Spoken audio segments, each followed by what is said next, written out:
To clarify, be like, this isn't what I want to hear, can we talk about something else? I'm okay with that, we're a small crowd. And I actually confess that I think I know one person in this room. So let's just start there. My name's Alex. I've been at PED for about 5.5 years now. Before that, I spent 20 years in New Mexico schools and 2 years elsewhere. So I'm kind of a dinosaur. I like to think I sort of understand some of the aspects of what's happening here. So I taught at Rio Rancho High School between 1998 and 2019. So college and career readiness, I don't think there's any, I meant to put it in an intro slide, where, sorry, it didn't happen. Within the public education department at large, we oversee most programming that has to do with high school. Although obviously there's a math and science bureau, more specific, but a lot of their, they're looking at standards K-8 and then kind of where it overlaps. So we intersect with a lot of other bureaus, but if it comes to funding, if it comes to, anything that's high school specific that isn't even K-12 or math, physics might be, that's us. So we do advanced placement. We're the ones who administer the PSAT. We do dual credit. We actually don't set, but we interpret graduation requirements that are set by the legislature. We flow about $34 million in CTE funds every year directly to schools, plus some of the programs we'll look at today. We have a school counselor liaison, so the very diverse set of things that we work on. So I'm the deputy director.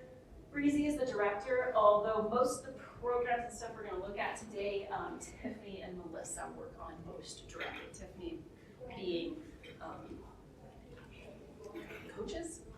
She's in Alamo Gordo, located there, and Melissa being the program manager, who's like the bureaucrat that reports to the feds on grants.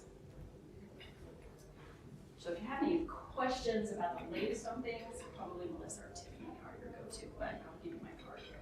So they asked me before we looked deeper into P2C and the Careers to Communities, just to give an overview of programs of study and what that means.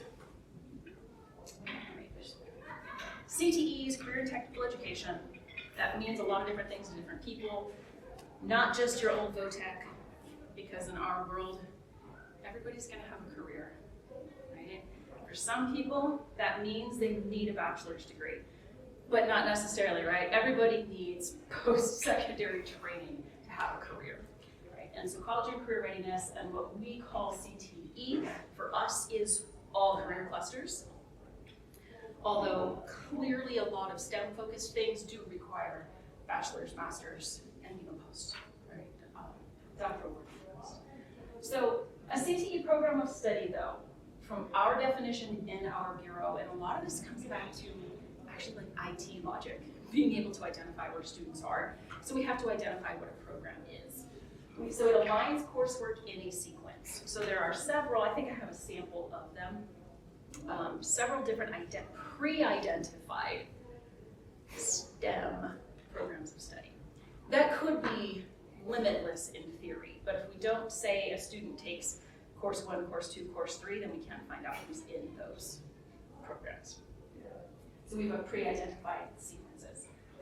It also is required for someone to say that they're completing to bridge between secondary and post-secondary, which would mean that the completer course, which would be like course 3 or course 4, has to be dual credit, advanced placement, work-based learning, or there's a couple of other. Can it be a capstone course? We call them capstone courses. Because that's what Project Lead the Way has. Correct. So that would be one of those like kind of other, same thing with maybe some SREB coursework, case agricultural things. It also is required by federal law, if you're using federal funds, to lead to a certificate or credential of some sort. Now, not every school offers them. They're supposed to, but at least you have like an end in mind, right? Because you're working backwards from them.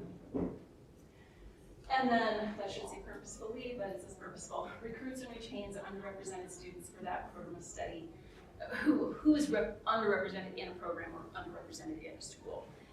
So that would say the difference between everybody's welcome between identifying why are there only boys in my class? Why aren't girls coming? I don't know, they don't want to. Or maybe trying to find an answer. Concentrators, I don't want to take a whole lot of time on this because the federal government requires us to. So a program of study, if it's funded by the feds, identifies concentrators. And those are a student who takes 2 of those sequenced courses, as I described to you. So there are a lot of schools that say, like, I'm offering, I know this isn't the name of it, but just humor me for a minute. I have MESA 1, 2, and 3. Okay. If it's not an pre-identified program of study, it's not eligible for federal funding. But that doesn't mean it's not a legitimate sequence of courses that meets your needs and your students. So they have to take 2 or more in sequence, or at post-secondary, they have to take 12 hours.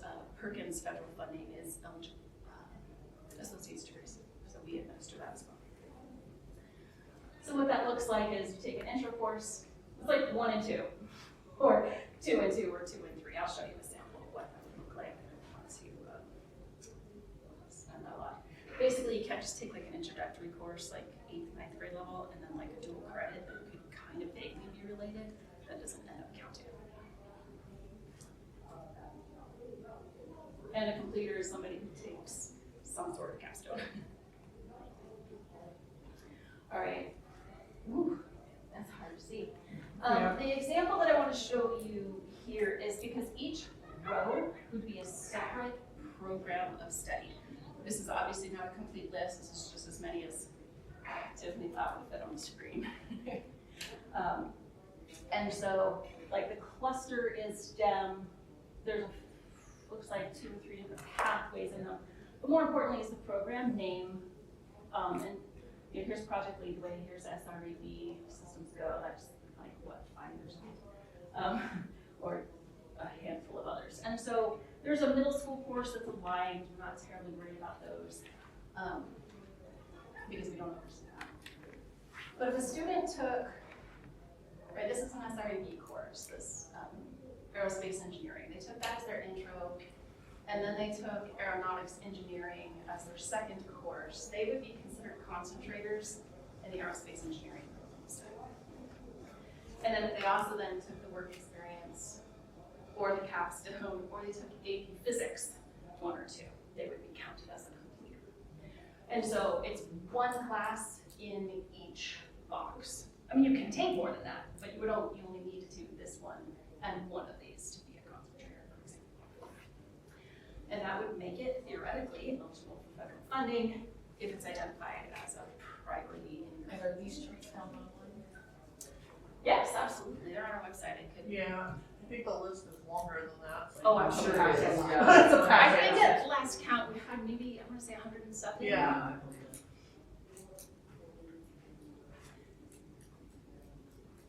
And I can and am willing to get into more detail on that, but in the interest of time, I just wanted to give you the big overview.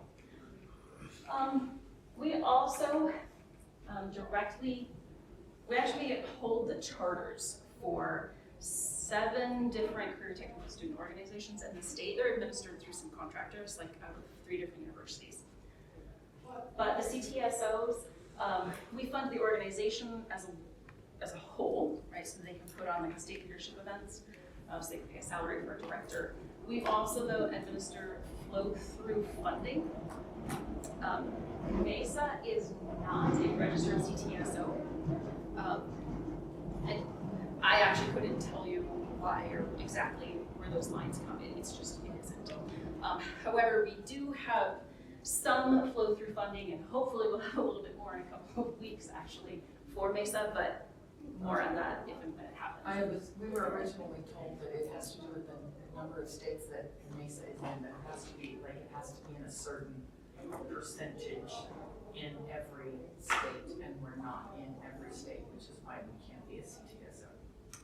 I believe I don't know that, if that's but accurate, but That sounds accurate, because Yeah. we're not in every state.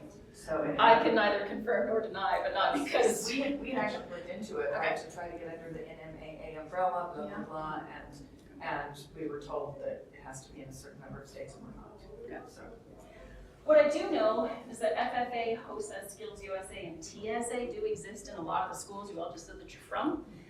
And nothing would prevent you maybe from being able to team up on projects and competitions and leadership and all of the things that we know are actually really beneficial, but all these programs that students opt into because they find it meaningful.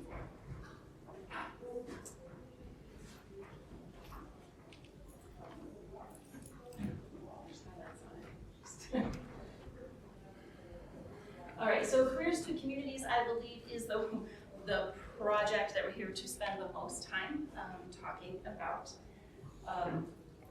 C2C is a program of Careers to Communities.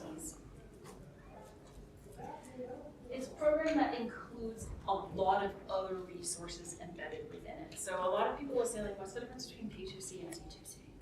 It's a good question because there's too many letters going around. Like the Career Connected Math resources are a product that we license from P2C, right, the P2C Math, right? The Careers to Communities program is a federal grant that has helped us to collect these resources and offer them at no charge. Currently, we have grant funding that will take us through 28. So everything is completely free for any student, homeschool, private school, corrections, college, high school, etc. So Pathway to Careers is one component of the Careers to Communities program. They're paid for, as I said, by the grant.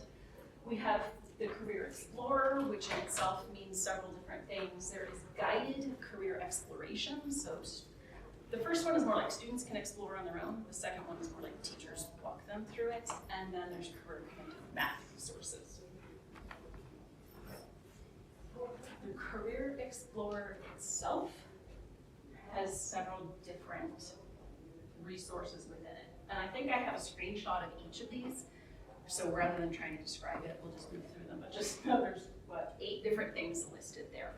And it's constantly being updated. Right now, keep in mind, like I said, Careers to Communities is a larger grant program. And then we're licensing some of these resources from P2C. So P2C, it is free, but you have to have an account to log in.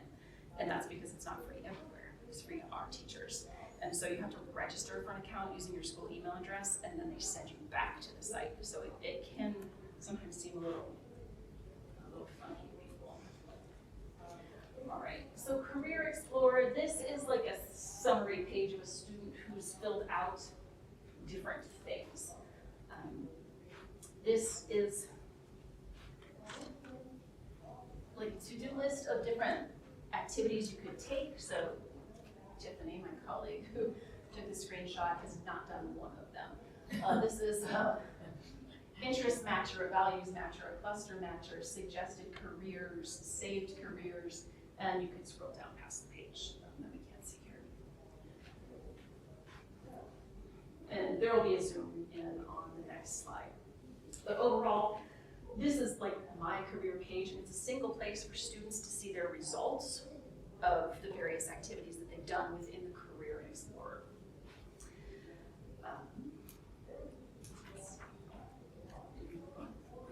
Here we zoomed in on the career page so that you can see this is like what the interest matcher would look like.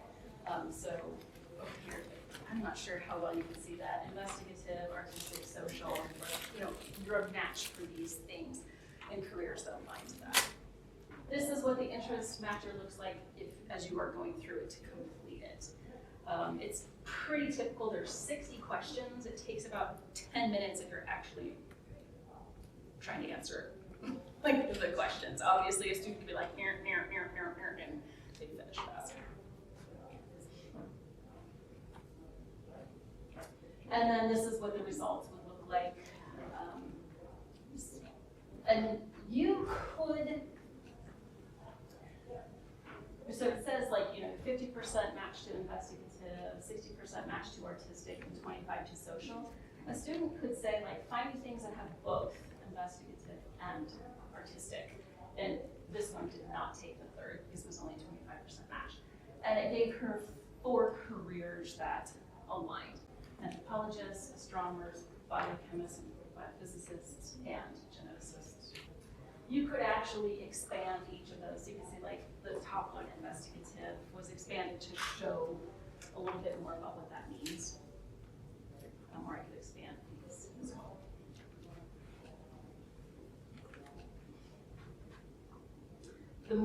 Of course, the more that a student selects, the closer results get.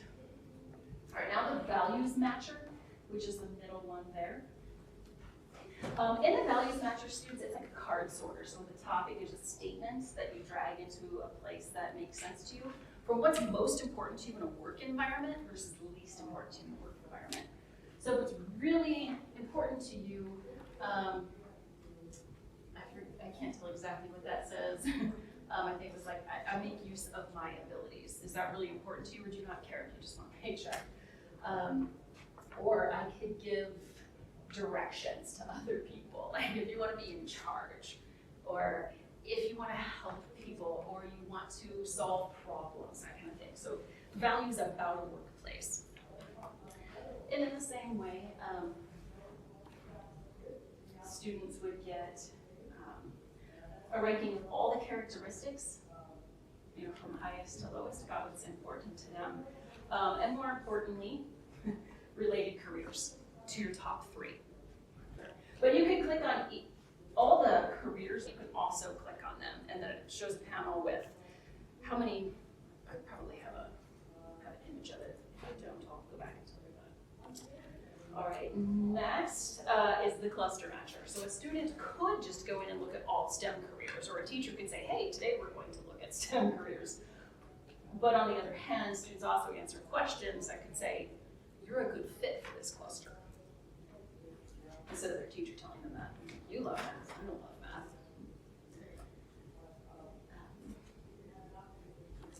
They also can search just through data. Like they can just get a list of careers and sort in a bunch of different ways. What does every student want to look at first? How much does it pay?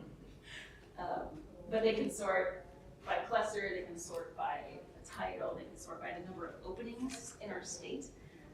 Interestingly, they could also search by our Economic Development Board regions. So they could actually, logically, right? I mean, how much something pays in Albuquerque is not what it pays in Hobbs. And so they would pull down their own school district, but the data only exists in the 5 regions from EAD.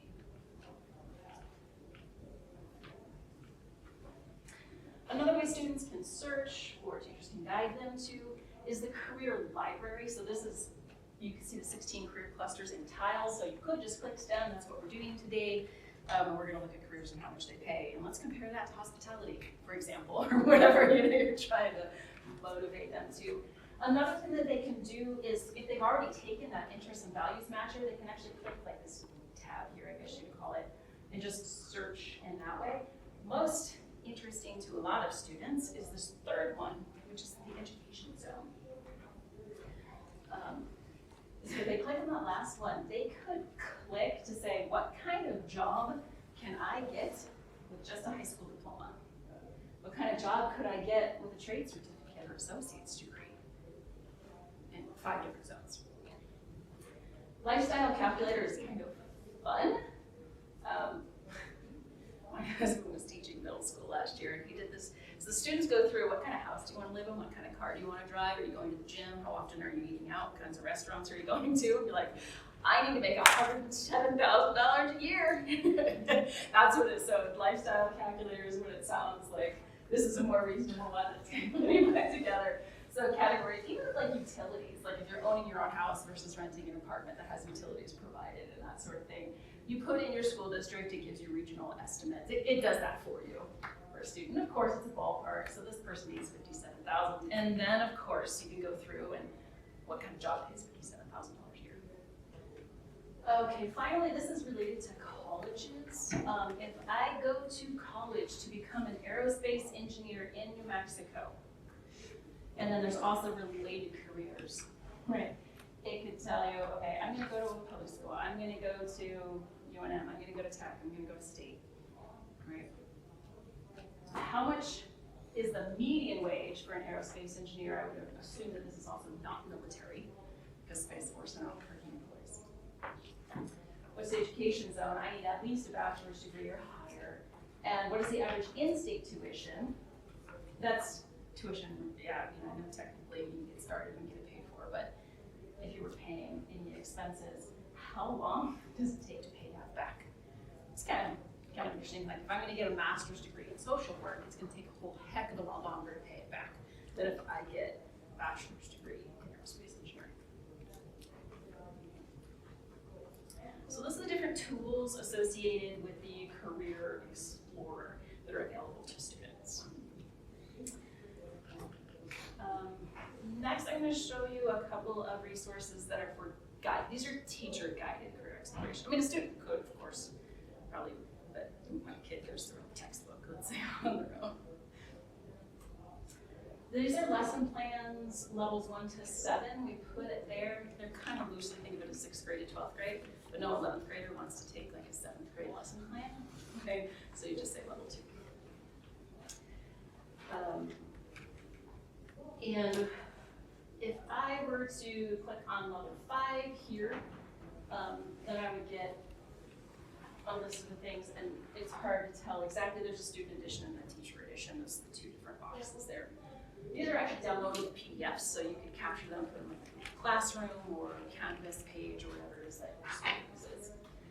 What's, again, I wish easier to see, is that these are career exploration lessons that are aligned to core academic standards.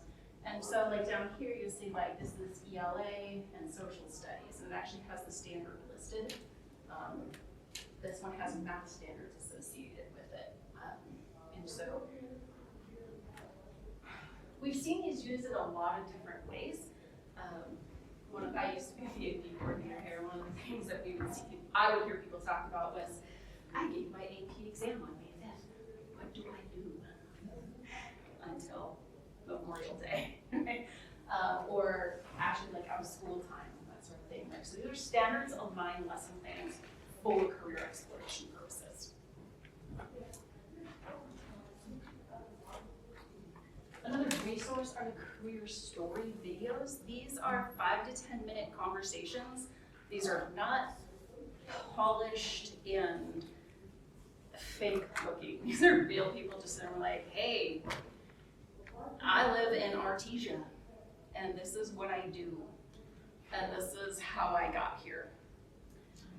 I don't know if they're indexed. That's one of those things kind of in the making, but we've tried to find people from all parts of the state in every career cluster, and we've also, they're not finished, but made an attempt to actually have representative geographical and demographics, so that students hopefully can find someone that looks like them.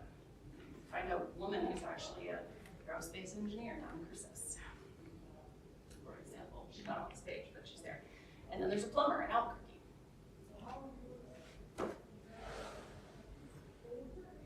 Okay, that highlight, these are on YouTube.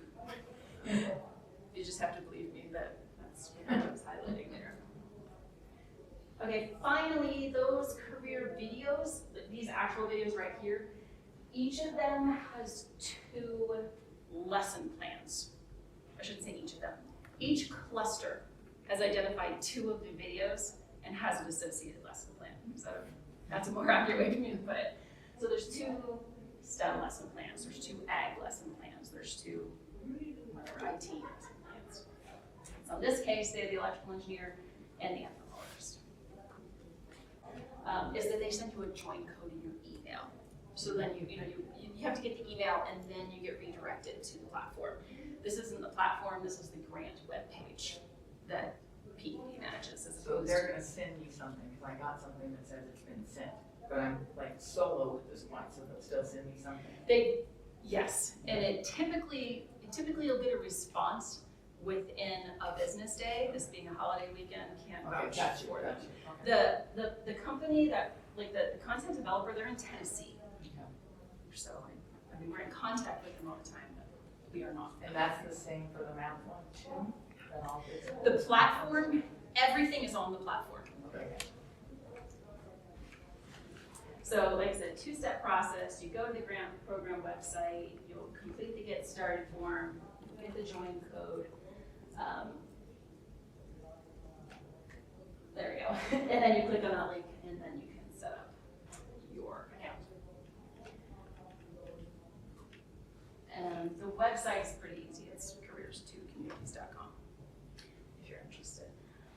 Related, this is a secondary grant that the PED won last October, so we're just finishing our first year, that is making these resources more accessible to students with disabilities. And so a few minutes ago I was saying, like, we heard that the Lexi level is a little high. So one of the biggest things that we're paying for in the first year or two, I guess it'll be in year two, we had to plan it out in year one, is to make make sure that no more than half of the lessons have a reading level above 8th grade, right? So that we're looking at, can students do the math, not can students read the English on the story problem. There's other things as well. It's not just about, lowering the reading level of the math content.